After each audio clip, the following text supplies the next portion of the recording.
Hello दोस्तों, कहानी की इस नई सीरीज में आप सभी का स्वागत है। आज की इस कहानी का नाम है सबक जिंदगी का। यह एक हिंदी स्टोरी है। अगर आपको भी हिंदी कहानी पढ़ने का शौक है तो कहानी को पूरा जरूर पढ़े। शरद अभी ऑफिस से निकला ही था कि कोमल का फोन आ गया। कोमल, शरद कहाँ हो? मैं कब से तुम्हारा इंतजार कर रही थी। आज मूवी देखने जाना था। शरद, कोमल, मैं ऑफिस के काम में ऐसा उलझा कि सब कुछ भूल गया। तुम कहाँ हो? मैं अभी तुम्हें पिक करता हूँ। ये कहते कहते शरद गाड़ी में बैठ गया। लैपटॉप का बैग पीछे की सीट पर रखकर जल्दी से गाड़ी स्टार्ट करने लगा। कोमल, रहने दो, अब मूड नहीं है।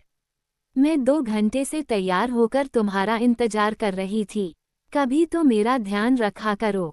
शरद, याद? कोमल बोला, न भूल गया।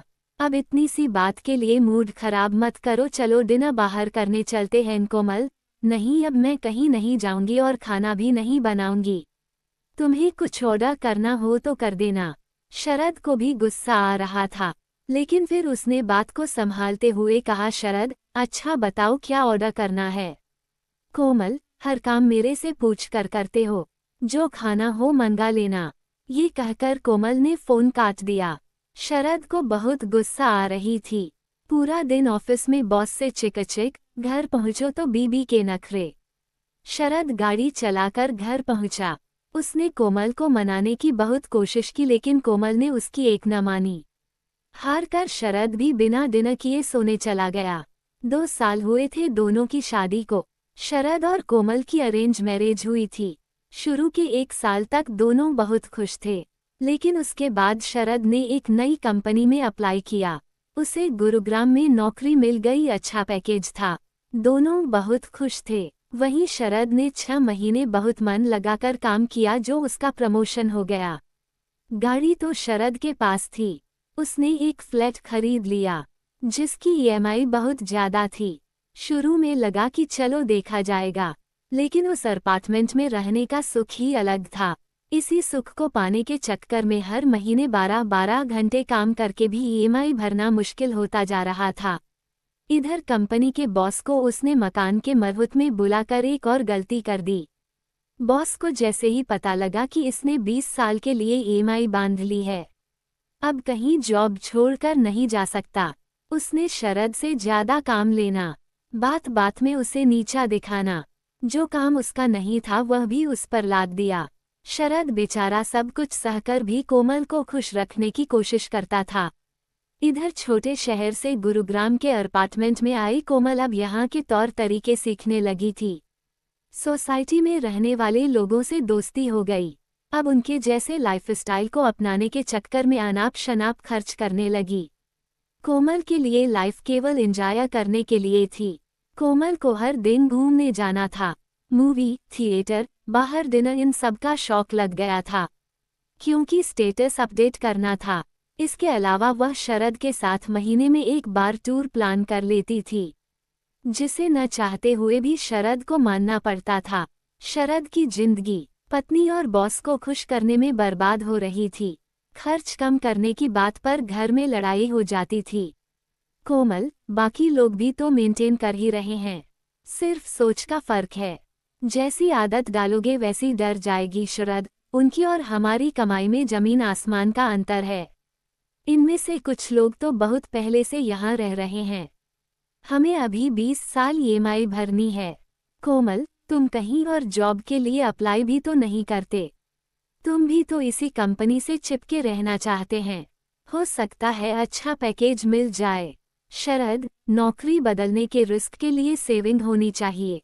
यहाँ महीने का लास्ट आने से पहले ही पूरे पैसे खर्च हो जाते हैं। अगली सैलरी तक के खर्चे क्रेडिट कार्ड से करने पड़ते हैं। मेरी बात मानो तो कुछ दिन के लिए ये सब बंद कर दो। कोमल, ये सब तो तुम्हें यहाँ आने से पहले सोचना चाहिए था।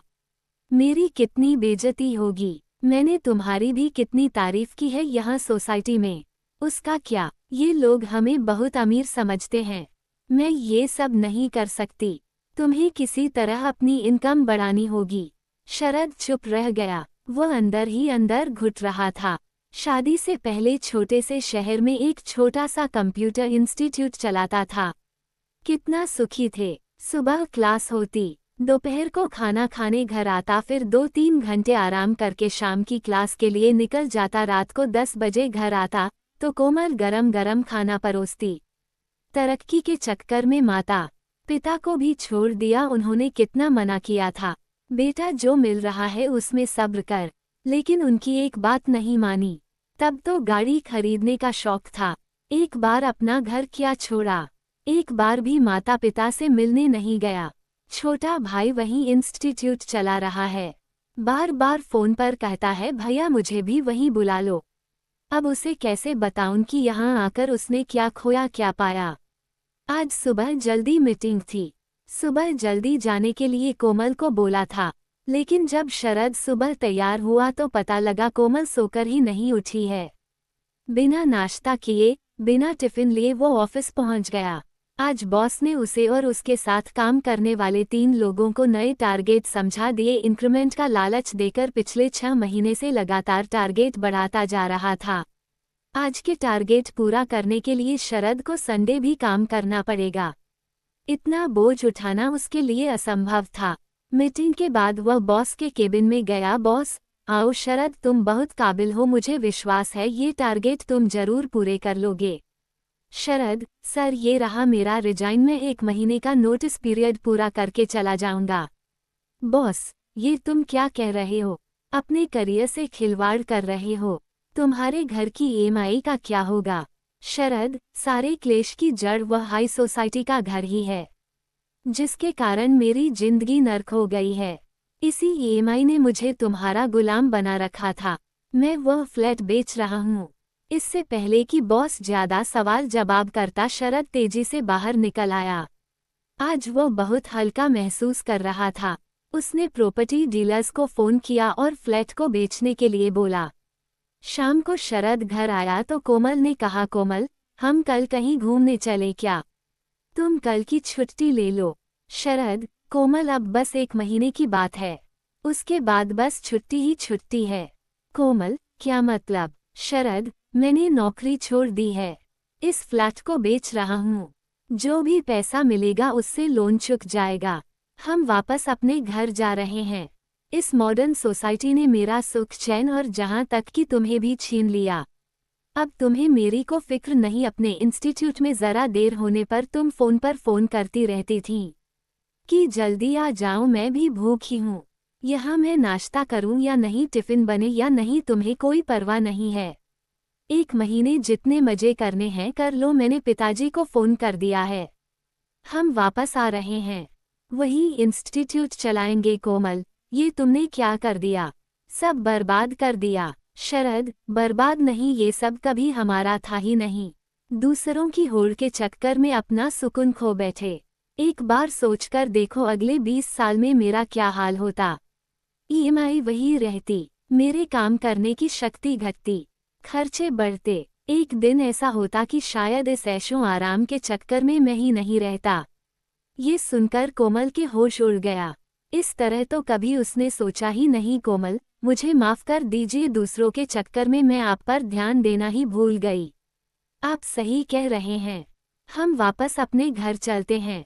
1 महीने बाद दोनों अपना सामान बांधकर अपने घर पहुंच जाते हैं।